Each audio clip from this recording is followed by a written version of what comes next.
Assalamualaikum warahmatullahi wabarakatuh. A'udzubillahi minasyaitonirrajim. Bismillahirrahmanirrahim. Alhamdulillahilladzi hadana lihada wa ma kunna linahtadiya laula an hadanallah. Asyhadu an la ilaha illallah wa la syarikalah wa asyhadu anna Muhammadan abduhu wa rasuluh la nabiyya ba'dah. A'udzubillahi minasyaitonirrajim. Bismillahirrahmanirrahim. Ya ayyuhalladzina amanu dzkurullaha dzikran katsira fasabbihu bukrata wasilah, amma ba'd. Para jamaah rahimakumullah, para handetolan, sahabat, mari kita seizin guru dan para masyayikh kita meneruskan ngaji kitab Maraqil Ubudiyah dari Imam Ghazali yang sebetulnya dulu adalah Bidayatul Bidayah, disarai oleh Imam Nawawi Al-Bantani. Untuk itu kita bersyukur, alhamdulillahirabbil alamin ala kulli halin wa ni'matin, dan senantiasa berselawat Allahumma shalli ala sayyidina Muhammad wa ala alihi washabihi. Para jamaah rahimakumullah, kita sampai pada perlunya ilmu tasawuf, ilmu ruhaniyah, dan ilmu laduni, yang semua itu diakibkan dari kebersihan hati kita, sehingga kita itu didendahkan dari hijab-hijab, sehingga kita pada makom yang disebut dengan mukasyafah. Bapak Ibu sekalian, mari kita lanjutkan. Wa qala al-muallif yatal kitab wa nawla bima bi ulumiyya fitorin amin ya rabbal alamin. Faqala in iknis hadhil ard. Jadi ini ketika Syekh Imam Ghazali, ya, setelah ahli semua ilmu, kemudian kalah dengan adiknya yang tidak dikenal. Karena adiknya tahu ketika Imam Ghazali kalau sholat itu kurang khusyuk, kurang khudur saat itu, ya. Kemudian tahu di dalam perut Imam Ghazali ini oleh adiknya diketahui ada darah. Mengapa? Karena waktu itu Imam Ghazali sedang membayangkan tentang haid ibu, haid perempuan, sehingga sholatnya tidak khusyuk. Kemudian ditanya, mengapa engkau kok punya ilmu itu? Adiknya Syekh Ahmad itu mengatakan, saya punya guru, namanya adalah Syekh Al-Khorizi, sebutannya Syekh Al-Utaki. Utaki ini adalah penambal sepatu, ya, tukang sul sepatu di pinggir jalan, tidak bagus. Padahal Imam Ghazali muridnya banyak, kalah dengan sul sepatu yang dia wali. Waktu itu Imam Ghazali belum wali, karena dia masih mengandalkan ilmu syariat, ilmu cangkang. Nah, kemudian Imam Ghazali, maukah engkau tunjukkan mana gurumu Syekh At-Taqi atau Syekh Al-Khorizi itu? Kemudian ketemulah. Kemudian di sini jawab, ihsin hadil ard, kamu mau ngikuti murid saya, kamu jadi ingin murid saya, kata At-Taqi. Kemudian beliau mengatakan, ya, insyaallah taala utiku dzalik, aku akan mematuhi kamu wahai Syekh Al-Khorizi itu. Kemudian dikatakan, sapu itu tanah yang ada di rumahmu itu. Falamma aradal imam ayyaksiha bil maknas, ketika Imam Ghazali hendak menyapu, ya, dengan sapu, ambil sapu, amaro yaknisuha bil yad, hendak kamu menyapu dari tanganmu, tidak boleh dari Sapu, karena tanganmu itu sombong, karena tanganmu itu adalah sok menjadi ilmuwan, tanganmu itu sekali tanda tangan berapa juta, kira-kira gitu ya. Tanganmu sombong. Ya, maka dengan demikian, fakana sahabiyadih, lalu Imam Ghazali menyapunya dengan tangan beliau sendiri. Tsumma ra'a hudratan katsiratan jiddan fil ardi, kemudian beliau melihat kotoran tai, maaf ya, yang sangat banyak di tanah itu. Nah, sebagai orang yang ilmuwan melihat kotoran, apa itu kotoran manusia, apa kotoran hewan, begidik kan Bapak sekalian? Faqala dzalika syekh in kisu hadhil udrah, lalu berkata syekh itu, sapulah kotoran itu juga, jangan menghindar. Falamma ra'al imam ayyan sahab siyabahu, kemudian Imam Ghazali merobek siyabahu, pakaiannya, hendak beliau menyapu dengan sobekan pakaian atau sarungnya ya. Dia kira sekarang ambil tisu yang besar untuk menyapu kotoran, bisa kotoran manusia, kotoran binatang itu. Qala law syekh insiha ma'ama anta alaihi minal libasin, maka Syekh Al-Gharizi mengatakan 10 dengan apa yang terkena tubuhmu itu, yaitu pakaianmu. Tanganmu juga harus kena, jari-jarimu tuh harus kena kotoran itu, meskipun kamu juga pakai tanganmu. Falamma arada yaksifa bi ridho qalbi, lalu tatkala beliau hendak menyapu dengan kerendahan hati, karena apapun ini guru, apa yang disampaikan guru ya dijalanin. Karena Imam Ghazali akan berguru ilmu laduni, ilmu spiritual, ilmu tasawuf, ilmu rohani. Ya. Naha Syekh anil ankas, maka Syekh melarang beliau untuk menyapu. Sudah. Kamu memang biridho qalbi, hatimu sudah ikhlas. Ilmumu yang kamu profesor, ilmumu yang kamu kiai besar, ternyata kamu ikhlas juga. Karena nggak cukup ilmu syariat itu ilmu cangkang, itu ilmu wasilah, ilmu alat. Makosid Anda, makosid kita itu apa? Muraqabah wa muqarrabah ilallah. Ilmu sejati kita itu adalah bagaimana kita selalu dalam rengkuhan Allah setiap nafas kita. Wa muqarrabah, dan kita mencintai karena kita dekat dengan Allah. Itu makosid di dalam ilmu. Kamu jadi di dunia ini ngajar sehari-hari ilmu nahwu sorof, ilmu bumi, ya ilmu politik misalkan. Nah itu cangkang, nggak makna itu. Di hadapan Allah nggak makna. Yang kamu cari adalah ilmu rohaniyah, ilmu tasawuf, ilmu thariqah. Dengan cara itu engkau bisa dekat dengan aku, kata Allah.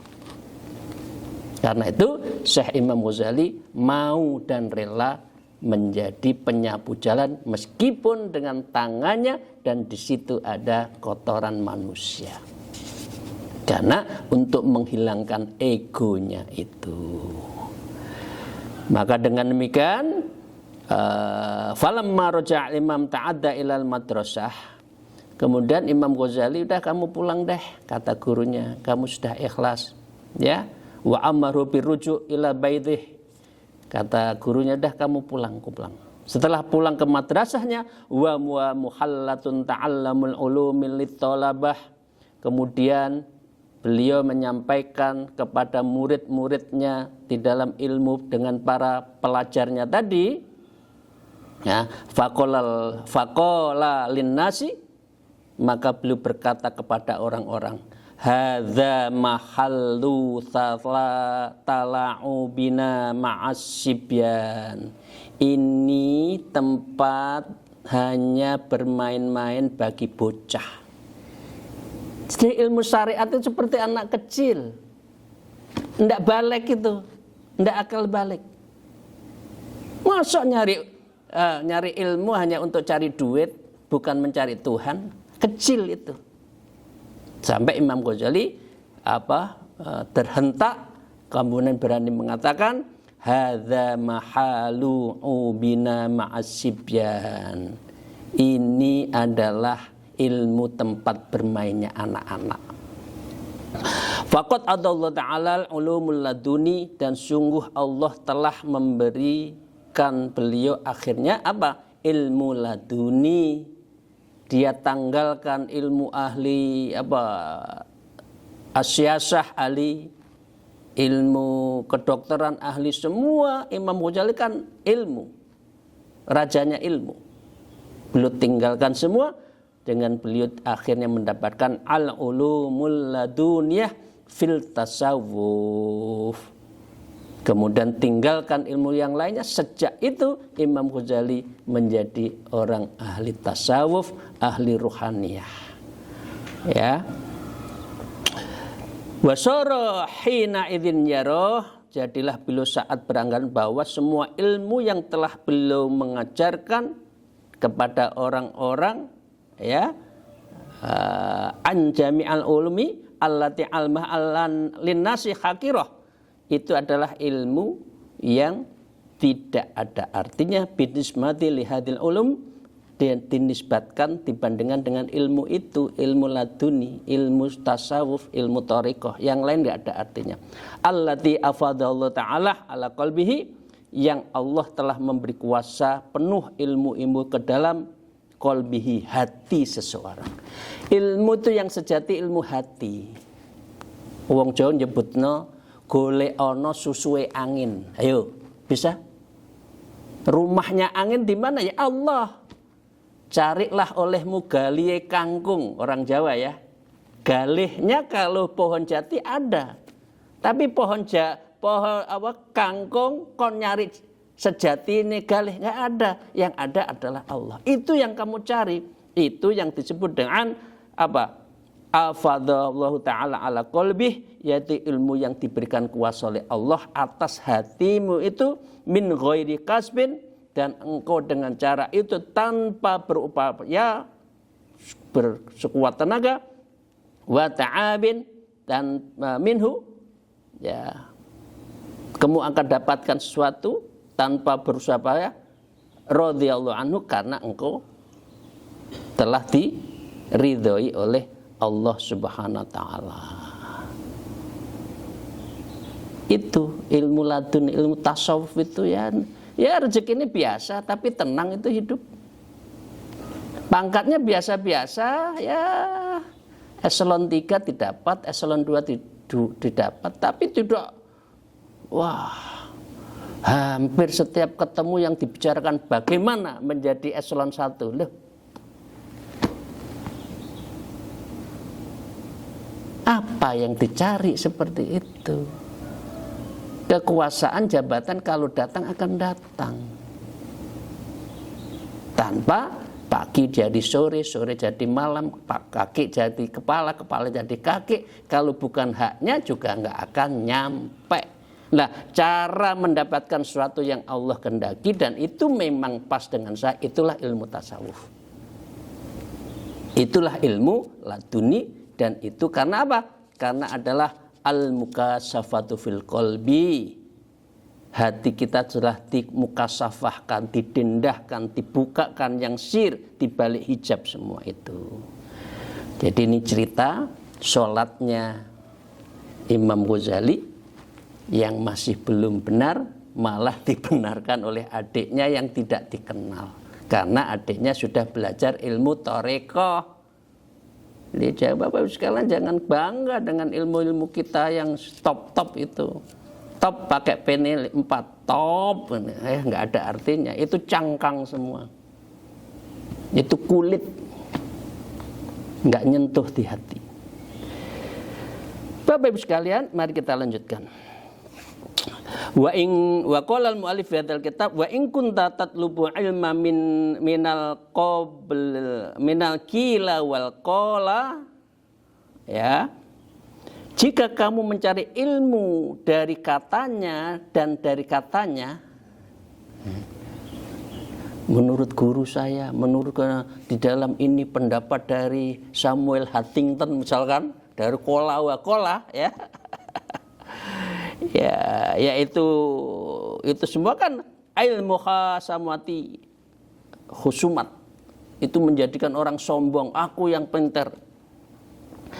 Wal mira'i wal jidati fa ma'adhamu musyintak. Itu semua dalam rangka berdebat kusir, maka kamu akan sombong di hadapan musuh-musuhmu. Aisyid dadakan nar la nazilah alaika, yaitu malapetaka kepadamu akan diturunkan. Kalau ilmumu hanya cangkang, kalau ilmumu hanya bangga-banggaan, kalau ilmumu hanya untuk mencari uang, apalagi ceramah kok ingin dibayar, ya, itu menurut Imam Ghazali a'dhamu musibatak. Itu akan mempercepat panjangnya kepayahanmu, karena otakmu hanya dijejeli urusan dunia. Maaf, dijejeli tahu.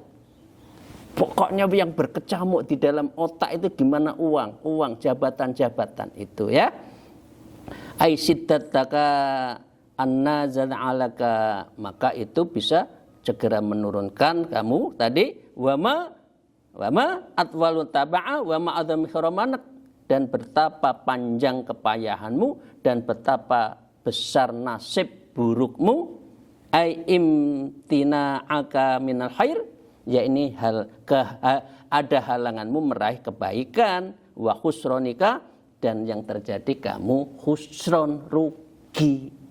Umur sekian banyak tidak pernah mendapatkan ilmu rohaniyah, 30, 40, 70, ora oleh apa-apa, muspro, mubadir. Hidup ini nggak ada artinya kalau belum ilmu tasawuf, kalau belum bertarekoh.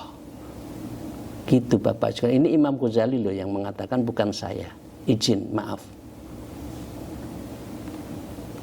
Fa'mal masyita, maka lakukanlah apa yang kamu lakukan.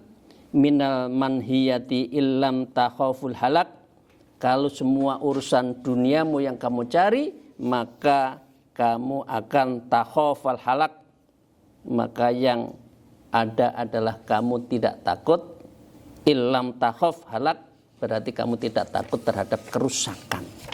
Di dunia itu hanya membuat kerusakan, karena hidupnya tidak substansi, hidupnya tidak mencari yang hakiki, yaitu ilmu tasawuf, ilmu ruhaniyah, disebut dengan tarbiyatul ruhaniyah. Jadi thariqah itu tarbiyatul ruhaniyah, madrasahnya, sekolahnya, pendidikannya ruhani, itu ya thariqah. Fa inna dunya allati tatlubuha biddin, karena sesungguhnya dunia itu yang kamu mencarinya dengan menjual agama, la taslamu, maka kamu tidak akan selamat. Covernya akhirat, tapi sesungguhnya dunya. Covernya kamu kiai, tapi sing kok goleki duit.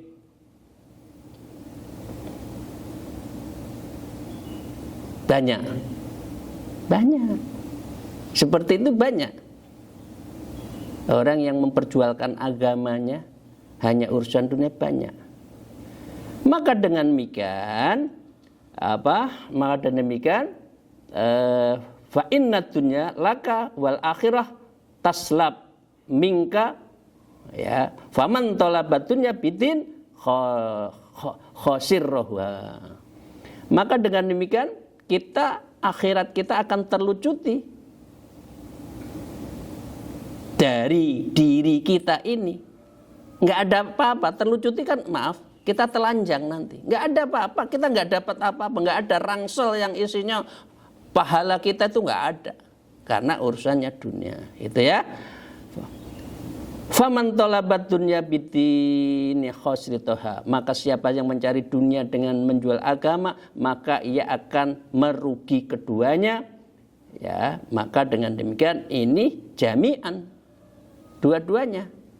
Dunyane ya paling ngono-ngono tok. Memang banyak orang kaya karena menjual agama, enggak.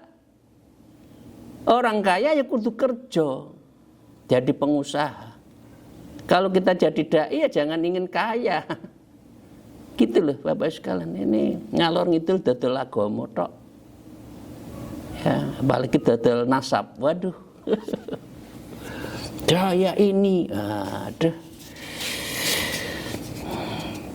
Wa man taraka dunya lidin rabahuma jami'an, dan siapa yang meninggalkan dunia untuk agama maka ia beruntung kedua-duanya. Pokoknya lek deket dengan Allah rezekinya cukup kok, berkah kok, dunyane oleh akhirate oleh, itu sing apik. Ojo golek donya tok tur juga enggak dapat, apa meneh akhiratnya juga enggak dapat. Jadi dengan demikian ad-dunya lil akhirah. Kalaupun ada dunia itu untuk bekal di akhirat. Ya, maka dengan demikian ini istasaffa fihima, maka kita akan mendapatkan seluruhnya di dunia dan akhirat. Fa inna dunya aduwwul lillahi ta'ala wa aduwwul li auliyaihi. Karena sesungguhnya dunia ini adalah musuh Allah dan musuh para wali-wali Allah. Wa'udulil adai, dan musuhnya dari musuhnya musuh, yaitu Allah. Amma aduwatuha lillahi ta'ala, adapun permusuhan dunia dengan Allah Ta'ala, fa innaha taqta'ul tariqa an auliyaihi, karena sesungguhnya dunia memutuskan jalan menuju menjadi kekasih Allah. Begitu kita hubbud dunya, saat itu juga kewalian seseorang akan lari. Itu. Wa amma aduwatu li auliyai ta'ala, mengapa dunia itu sebagai permusuhan menjadi musuhnya wali Allah? Fa innaha tazayyanat lahum, karena sesungguhnya dunia mempersolek diri dengan bizinatiha, dengan berbagai perhiasan, kemilau, menggoda, ya kan? Wa a'matuhum bizuriha, dan bisa membutakan matamu karena gemerlapannya dunia itu. Sedangkan wali tidak itu yang dicari. Kok kita tergoda dengan itu, berarti kita dijauhkan diri kita menjadi wali. Fataj ra'u miraratas sabar, maka mereka harus meneguk pahitnya dunia itu dengan kesabaran. Kunci Allah mencintai kalau orang itu ada al-huz, sedih, ya. Kalau dia adalah orang yang orang yang gundah, itu cintanya Allah. Tapi orang yang berpesta pora itu enggak dicintai. Orang di dunia sedih, makan secukupnya, rezeki ada, saatnya anaknya sekolah ada rezeki, banyak bersyukur. Wah, itu kecintaan Allah. Ya, maka dengan demikian pahitnya dengan sabar itulah yang menjadi dirinya itu menjadi wali Allah. Fi muqata'atiha, yang memutuskan diri dari urusan dunia. Wa amma adutali adai lillahi ta'ala, adapun permusuhan dunia dengan para musuh Allah, fali istidrajiha lahum, maka itu akan menyeret seorang berangsur-angsur kepada mereka. Istidrajiha, ya, bimikriha hatta awallu alaiha, dengan rekayasa tipu daya dunia sehingga mereka bergantung kepada dunia. Maka dengan demikian orang ini di dalam Al-Quran disebut khosirat dunya wal akhirah. Orang seperti ini akhirnya menjadi orang yang rugi di dunianya dan rugi juga di akhiratnya. Surat Al-Hajj di ayat 11. Bapak Ibu sekalian, para jamaah rahimakumullah, fahadhihi, maka dengan demikian apa yang disebutkan al-madhkuratu kulluha, seluruh yang diceritakan tadi, Imam Ghazali mulai meninggalkan ilmu cangkang, akhirnya mencari ilmu akhirat, ilmu spiritual, ilmu ruhaniyah, ilmu laduni, ilmu tasawuf, ilmu thariqah ini jumalul hidayati ila bidayatit thariq. Ini adalah sejumlah petunjuk menuju permulaan jalan hubunganmu dengan Allah. Thariqah berarti thariqah itu memang jalan menuju Allah. Ini apa berarti? Hidayah ila bidayah, petunjuk Allah sebagai permulaan at-thariq, kita jalan menuju Allah, yaitu thariqah. Fi muamalatika ma'allah ta'ala, dalam hubunganmu dengan Allah Ta'ala. Caranya apa? Bi adai amarihi wastinabi nawahihi, yaitu menjalankan semua perintahnya dan meninggalkan semua yang dilarang. Ini kuncinya. Jadi orang thariqah itu sebetulnya pengamalan dari agama, pengamalan dari takwa. Untuk menjadi orang takwa betul, satu-satunya jalan ya berthariqah. Dengan cara itu kita akan lebih mudah menjadi orang yang ahlu takwa. Bapak Ibu sekalian, kemudian Imam Ghazali menyampaikan begini. Wa'siru wa usiru alaika al-an bi jumali minal adab litu'ahida. Dan saya memberi petunjuk kepadamu sekarang dengan jumlah tata krama agar kamu ambil. Apa artinya?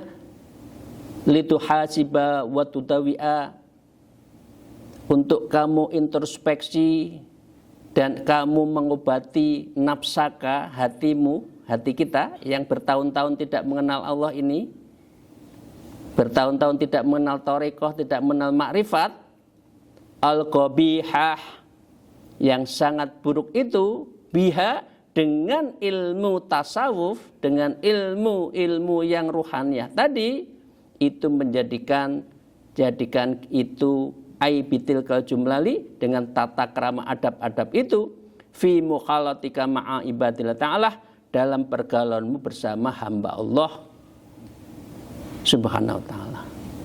Karena orang berthariqah, adab, etika itu penting. Orang umum mengatakan al-adabu fawqal ilmu, kan? Adab itu selalu di atas ilmu. Wa suhbatika ma'ahum fid dunya, dan kamu pertemananmu bersama mereka di dunia. Artinya biasa di dunia kita jalankan. Bapak Ibu sekalian, sedikit lagi. Fal adabu wasti'malu ma yuhmadu qaulan wa fi'lan. Adapun adab, yaitu aplikasi sesuatu yang terpuji dari ucapan dan perbuatan. Jadi hatinya, ucapannya, perilakunya itu memang adab. Dan itu diajari di dalam thariqah. Ai bi husnil akhwali wal akhlaq, yaitu dengan berbagai perilaku etika yang baik. Wastima'ul hisalu wal mahmudah, maka dengan demikian kamu menghimpun perangai yang mahmudah. Min bastil wajhi wa husnil liqa, berupa wajah yang ceria, perjumpaan yang baik. Ibu sekalian, orang itu kan jangan dilihat dari gantengnya, cantiknya, karena belum tentu ketika liqa itu husnil liqa, bastil wajhi belum tentu. Bastil wajhi, kelembutan, keceriaan hati, wajah, itu bukan karena wajahnya ganteng atau cantik loh. Betul ya, Bu? Bahkan bisa jadi ganteng, cantik itu di belakangnya itu ada kekerasan yang merangkap. Ya, karena itu kalau mencintai seorang jangan karena cantiknya, jangan karena gantengnya, tapi dengan cara husnil liqa mim bastil wajhi. Ya, itu ya. Karena apa? Karena sudah adab, ya. Wa husnut tanawuli wal ahdab, dan secara baik menerima dan mengambil, take and give. di dalam hubungan sesama manusia. Sekarang, kemudian beliau menukil dari Syekh Ibnu Athaillah Sahilibkan, Ibnu Athaillah mengatakan begini, al-adabu wuqufu ma'al mustahsanat. Etika adalah berdiri menatapi terhadap hal-hal yang baik. Adab selalu baik. Tidak ada adab yang jelek. Nah, karena orang yang baik-baik berarti dia beradab. Dan juga al-'adhu bimakarimil akhlak. Etika adalah mengambil dengan kemuliaan akhlak, adab. Terakhir, wakila dan juga disebutkan wa ta'dhimu min fawqah. Orang beretika, orang yang berakhlak adalah menghormati orang yang lebih baik dari atasnya, min fawqah, yang lebih tinggi, yang lebih tua kita hormati. Warifku bimantunahu, dan dia bersikap lembut, hati yang lain, ngomongnya lembut, ya tenang. Kepada siapa? Bimantunahu, kepada orang yang berada di bawahnya. Maka dengan demikian, faqala ba'dul mutaqaddimin, ulama-ulama turun mengatakan, kama angkuta ajsadi bil at'imatil masnu'ah. Sebagian makanan tubuh adalah dengan makanan yang dibuat. Tubuh sehat ini karena makanannya makanan yang dibuat yang halal thayyiban, halalan thayyiban, bersih, enak, sehat. Kadza qutal akli bil adabi wal masmu'ah. Begitu pula makanan akal itu dengan etika adab yang telah kita lakukan dengan yang baik tadi. Jadi kalau akal dan hati kita tidak beradab, ya sudah. Terakhir, wa qala ba'dhu minal bahri, di dalam sebuah syair disebutkan begini, Bapak Ibu sekalian yang saya hormati, itu menutup perjumpaan kita. Wa ma kullu waqtin taro mus'ifan, dan tidaklah setiap waktu kamu sanggup sebagai hal yang kamu dapat dibantu.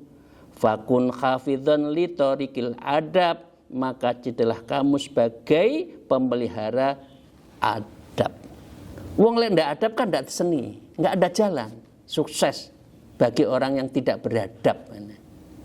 Dasar ndak duwe adab, nah, itu sudah repot kalau sudah dikit-dikit.